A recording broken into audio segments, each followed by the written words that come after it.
Hey guys, I am shooting my video quite late tonight. Probably not one of my best decisions because I'm usually pretty brain dead at night.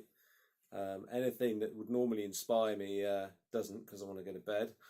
But yeah, I bought a book today by Richard Branson called "Screw It, Let's Do It," and oddly enough, actually, Richard Branson is one of those people actually as an entrepreneur who I think I mostly connect with because of his learning problems, is dyslexia.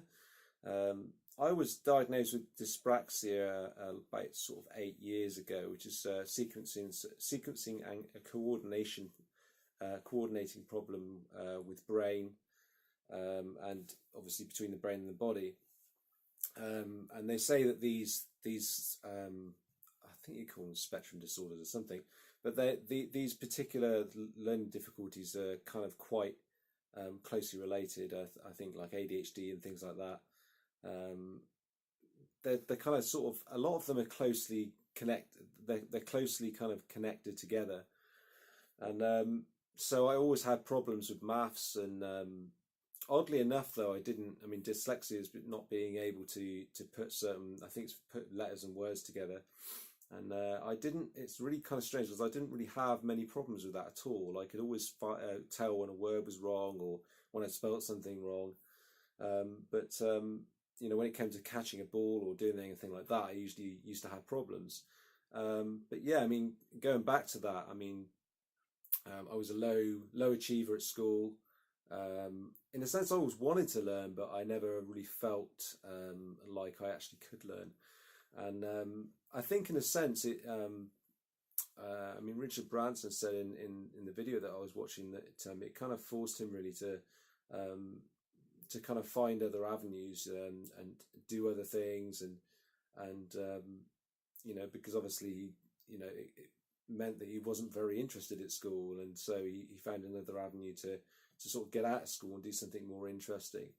Um, but with me, it's kind of it fueled my interest in psychology and why I was the way I was, why I couldn't learn certain things, and I actually found that it was for me it was more of an emotional, it was more mental emotional really, with regard to my issues. It wasn't necessarily the fact that there was a problem.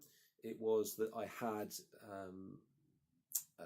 like a story in my childhood where I felt stupid, where I felt like I wasn't listened to, where all these sorts of things were going on, and it really didn't.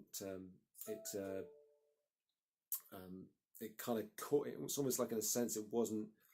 So I came to understand dyspraxia is not a learning problem, so to speak, but something that was, again, something that was caused by um, my own um, my own situation in life, and because I don't believe that there's any particular disorder that you can't really resolve, and especially not something like dyspraxia or dyslexia.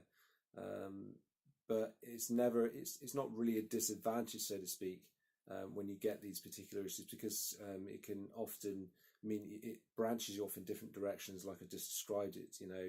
There's many advantages with regards to that. So yeah, if you have any particular issues or any dyspraxia or dyslexia, or anything like that, it's not a reason to stop yourself from doing something.